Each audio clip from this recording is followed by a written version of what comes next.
दोस्तों तकरीबन 3 साल के बाद श्रीलंका ने कोई ओडीआई मैच इंडिया को हराया। जी हां, आज जो मैच खेला गया इंडिया वर्सेस श्रीलंका, श्रीलंका के अंदर ये 3 ओडीआई मैचेस की सीरीज का दूसरा मैच था। पहला मैच टाई हुआ।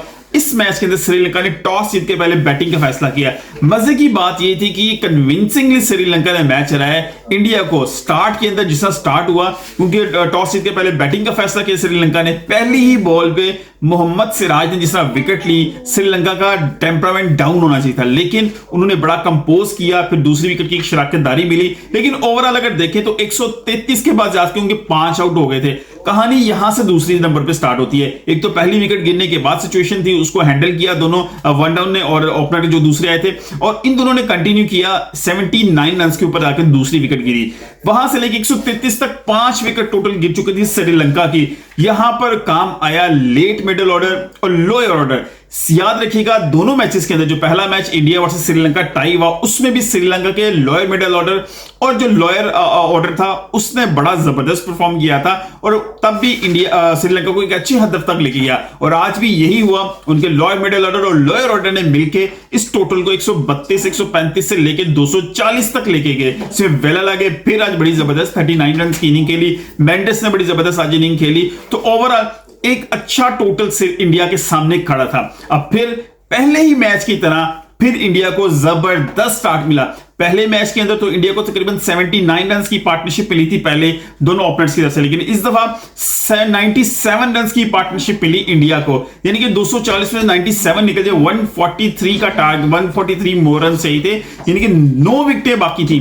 पहली विकेट 97 पे गिरी, जहां पर कप्तान रोहित शर्मा ने जो बड़ी जबरदस्त शानदार हाफ सेंचुरी स्कोर की, 60 प्लस पे खड़े थे कि रिवर्स स्वीप, जी हां एक रिवर्स स्वीप मारने की कोशिश की, यानी कि वो नॉर्मली ऐसा शॉट खेलते नहीं है, लेकिन आज शायद मूड में थे। उनका बॉल बैट पे जबरदस्त आया था। श्रीलंकन बॉलर्स को उन्होंने जबरदस्त फेंटी लगाई थी। यहां पर उन्होंने एक रिवर्स स्वीप लगाने की, किसको? जाफरी को, जी हां, जिनका आज रिप्लेस किया था, जिन्होंने आज के जो जबरदस्त बॉलर थे जो इंजर्ड हुए, उनको रिप्लेस करने के बाद ये आए और इस मैच के अंदर उन्होंने 6 विकेट हासिल किए। टॉप विकेट्स जो थी, पहली 5 विकेट्स जो है, 6 विकेट इसी बंदे ने हासिल की। और पहली 6 विकेट्स में अगर मैं आपको बताऊं, रोहित शर्मा, विराट कोहली, आपको शुभमन गिल, केएल राहुल, शिवम दुबे, ये तमाम विकेट्स थी जो उन्होंने हासिल की। पहली 6 विकेट हासिल करने के बाद इंडियन टीम के पड़खच्चे उड़ गए थे। अब अगर मैं आपको यह बताता चलूं कि 139 पे 5 आउट थे इंडियन टीम के, और छठा भी उसी पे आउट हुआ, तो यहां से कंपैरिजन कीजिए कि इंडिया का मिडिल ऑर्डर और लोअर मिडिल ऑर्डर ये फेल हो रहा है, जो वर्क नहीं कर रहा है, इसलिए इंडिया दोनों मैचेस के अंदर चेस डाउन नहीं कर सका। जो चेस मास्टर है विराट कोहली, जो किंग है चेस, वो भी दोनों मैच के अंदर आउट हुए अर्ली, उनको अच्छा रन नहीं कर सका। आज भी एक बड़ा डूबीस किस्म का जो है लेग बिफोर जो है ना, उनको बड़े फेवर में गया उनके, जहां पर बैट और बॉल के दरमियान थोड़ा सा गैप मौजूद था, लेकिन स्निको के ऊपर जो है एक स्निक नजर आ रही थी, जिसकी वजह से उनको नॉट आउट करा दिया। लेकिन उसके बाद एक अच्छा बॉल किया जो है जेफरी ने, और उनको आउट किया दोबारा।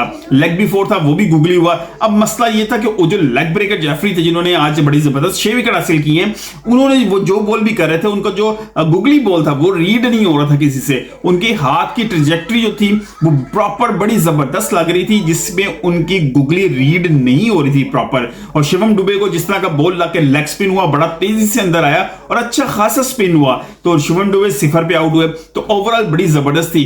जो रेजिस्टेंस नजर आई शुभमन गिल और रोहित शर्मा के अलावा, वो अक्षर पटेल थे। अक्षर पटेल आपको T20 वर्ल्ड कप के अंदर भी उन्होंने बहुत जबरदस्त परफॉर्मेंस दी थी और इंडिया के लिए बड़ी अहम रोल अदा किया था, जो 2021 के अंदर पाकिस्तान टीम की तरफ से खेलते हुए जो उनके लेफ्ट आर्म जो स्पिनर थे, उन्होंने परफॉर्म किया था।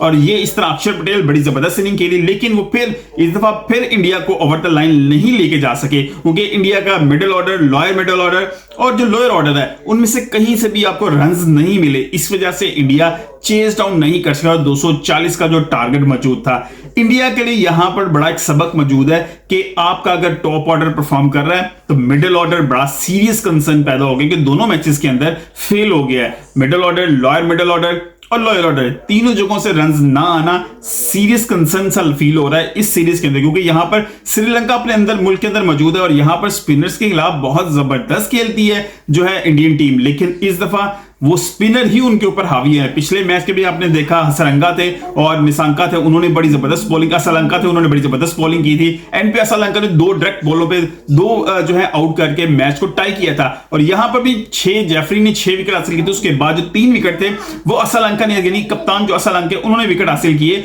और बहुत हद तक जो है ना कंट्रोल करके मैच विन किया। 32 रन से जो है श्रीलंका ये मैच जीता। लास्ट मैच जो था, जो लास्ट बैट्समैन था वो रन आउट हो गया इंडिया की तरफ से।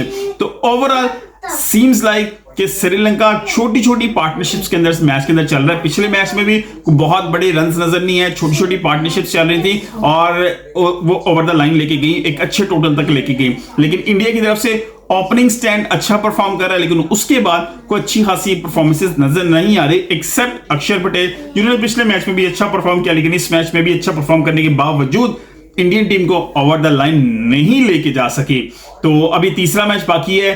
3 ओडीआई सीरीज की मैच के 2 हो चुके हैं, जिसमें एक टाई हो चुका है और एक में कामयाबी हासिल करने के बाद इस सीरीज के अंदर 1-0 से श्रीलंका को बढ़तरी हार सी है। आपको क्या लगता है तीसरा मैच क्या इंडिया कमबैक कर पाएगा या श्रीलंका जीत के और सीरीज में हिस्टोरिकली जो है विक्ट्री हासिल करेगा, इंडिया के खिलाफ 2-0 से सीरीज जीत के अपने घर के अंदर शेर बनेगी? क्योंकि जो कॉन्फिडेंस और जो स्माइल मुझे जिस तरह जसूरिया के चेहरे पे नजर आ रही थी, ये बहुत मीन करती है। क्योंकि 3-0 से T20 सीरीज हारने के बाद ये ओडीआई सीरीज बहुत मैटर करती है, क्योंकि आगे आने वाली चैंपियंस ट्रॉफी जो है वो पाकिस्तान में होनी है और यहाँ पर ओडीआई जो है फॉर्मेट होगा। आल्दो श्रीलंका उसका पार्ट नहीं है, लेकिन इंडिया के लिए बहुत ज्यादा इंपॉर्टेंट है। मिलते हैं अगली किसी वीडियो के साथ, अपना बहुत ख्याल रखिएगा।